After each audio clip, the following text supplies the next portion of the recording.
Right. అంటే ఆ 5 దేశాలంటే అంత పవర్ఫుల్ కాదంటారా? ఇంపాక్ట్ మనం అమెరికా లాంటి దేశాలపైన చూపించలేమంటారా? అంటే యూరోప్ గానీ, ఇవి గానీ అంటే అతన్ని ఆధీనంలో పెట్టుకున్న దేశాలు చాలా ఉన్నాయి. మీరు చెప్తున్నట్టు నాకు అర్థమవుతుంది. సో అంటే అంత ఇంపాక్ట్ మనం ఏం చూపించలేమంటారా అనేది నా క్వశ్చన్. లేదండి, మనం చాలా దేశాలతో కలిసి పనిచేస్తున్నాం. మనకు కావాల్సింది ఏమిటి? ఆర్థికంగా మనం పెరగాలి. మనం ఆర్థికంగా పెరుగుతూ ఉంటే అడ్డంకులు ఉండకూడదు. రాజకీయంగా మన మీద ఒత్తిళ్లు తీసుకొచ్చే ప్రక్రియ తగ్గాలి. ఏ దేశమైనా సరే, అటు చైనా బోర్డర్ మీద కానివ్వండి, ఈరోజు అమెరికా కానివ్వండి, రేపు వేరే దేశం ఏదైనా కూడా భారత్ మీద రాజకీయ ఒత్తిళ్లు ఉండకూడదు.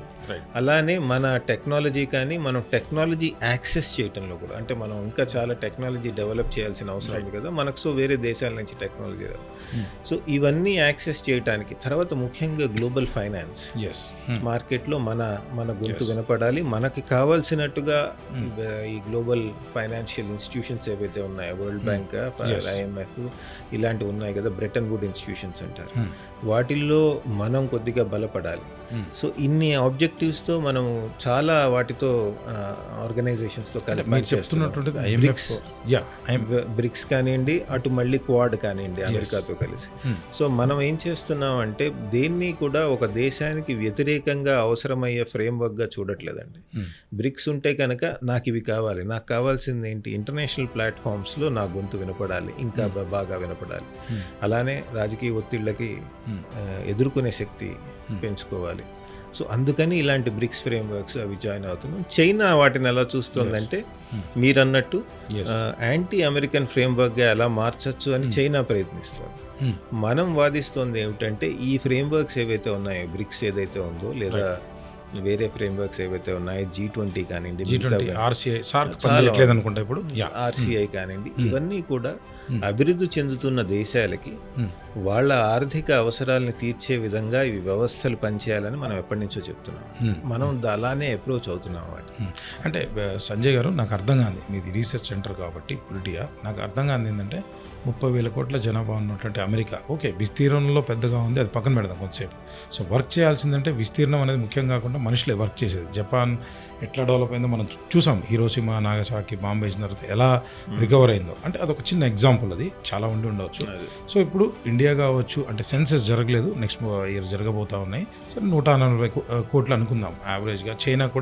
చైనాని ఆల్మోస్ట్ మించినట్టుంది ఒక లెక్క ప్రకారం. సో ఇలాంటి పెద్ద దేశాలని కూడా అలాంటి దేశం శాసిస్తుంది అంటే టెక్నాలజీ రంగంలోన, మీరన్నట్టు ఇందాక ఏదైతే సాయుధ బలగాలు తెలుగులో మాట్లాడుకుంటే, సో అందువల్ల మనం భయపడుతున్నామా అనేదే నా క్వశ్చన్. అంటే టెక్నికల్గా మనం చాలా వీక్ ఉన్నామా? ఎట్లా డెవలప్ చేసుకుంటే ఆ అమెరికా దేశాన్ని మనం ఎదిరించగలం? భయపడటమా, ధైర్యంగా ఉంటామా అని ఫ్రేజెస్ వాడే కంటే అండి, మనకు కావాల్సింది మనం సాధించగలుగుతున్నామా అని. ఇప్పుడు ఆ ట్రంప్తో మనకు వస్తుంది ఏంటంటే, ఆయనకి ఎదురు నిలబడి మన వాళ్ళు గట్టిగానే ఉన్నారండి. చాలా మంది అనుకుంది ఏంటంటే ఓ వారం తర్వాత వీళ్ళు they will fold the show అనుకున్నారు. కాలేదు, మన వాళ్ళు గట్టిగానే నిలబడ్డారు. ప్రశ్న ఇది ఏమిటంటే, మనకి నెక్స్ట్ 10 yearsలో మన దేశం ఆర్థికంగా ఎలా ఎదగాలి? కామన్ మ్యాన్ క్వశ్చన్ అది. జనరల్గా మనం ఎదిరించలేమా, చిన్న దేశం, మనం ఇంతమంది ఉన్నాము అనేది కామన్ మ్యాన్ క్వశ్చన్ ఇది. అది. సో అంతర్జాతీయ పాలిటిక్స్లో ఎప్పుడూ కూడా 2 విధాలుగా ఆలోచించవచ్చండి. ఒకటి పాకిస్తాన్ ఆలోచించే విధానం ఏమిటి, నేను బాగుపడకపోయినా పర్లేదు, భారత్ నాశనం అవ్వాలి. కరెక్ట్. అట్లాంటి దేశాలని ఆ దేశాలు దగ్గర తీస్తుంటాయంట. సో అది ఒక ఆలోచన విధానం. అలాంటి ఆలోచన విధానం ప్రపంచంలో ఉంది. భారత్ ఎప్పుడు కూడా మీరు తీసుకోండి, పాకిస్తాన్తో వ్యవహరించినా, చైనాతో వ్యవహరించినా, అమెరికాతో వ్యవహరించినా, మీరు ఎట్లా ఎదుగుతారు, మీరు నాశనం అవ్వాలా, బాగుపడాలా, మీతో నేను తిరగబడి యుద్ధం చేయాలా అన్నది కాదండి. మీతో నేను ఇంటరాక్ట్ అవుతున్నప్పుడు నాకు వచ్చే లాభాలేంటి, నష్టాలేంటి. నష్టాలు వస్తే గట్టిగా నిలబడి వాదిస్తా, లాభాలు వస్తే మన పని మనం చేసుకుంటూ సైలెంట్గా వెళ్ళిపోదాం.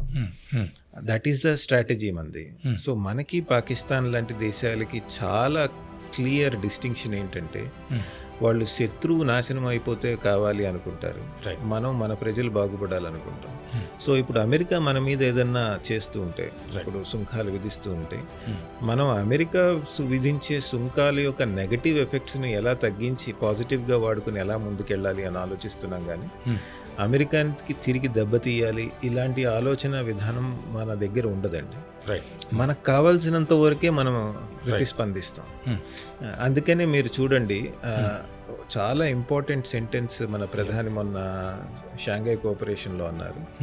Multi polar Asia, multi polar world order అన్నారండి. ఓకే. అంటే కేవలం ప్రపంచంలోనే వివిధ శక్తులు ఉండటం కాదు, శక్తివంతమైన దేశాలు ఉండటం కాదు, ఆసియా ఖండంలో కూడా చాలా శక్తివంతమైన దేశాలు చాలా ఎదగాలి.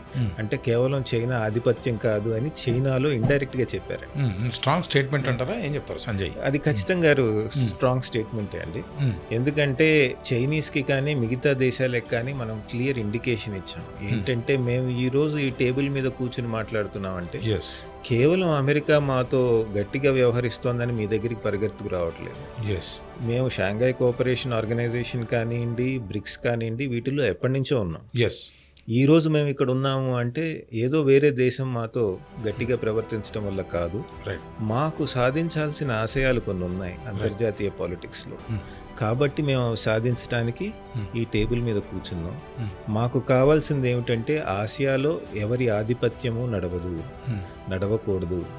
చాలా దేశాలు ఎదుగుతున్నాయి. ఎదుగుతున్న దేశాల బాణి, వాళ్ళ గొంతు, వాళ్ళ ఆశయాలు అవన్నీ మన షాంఘై కోఆపరేషన్ ఆర్గనైజేషన్ కానివ్వండి, అటు ఎక్స్పాండ్ అవుతున్న బ్రిక్స్, విస్తీర్ణం అవుతున్న బ్రిక్స్లో కానివ్వండి వినపడాలి అని మనం చెప్పడం జరుగుతుందండి.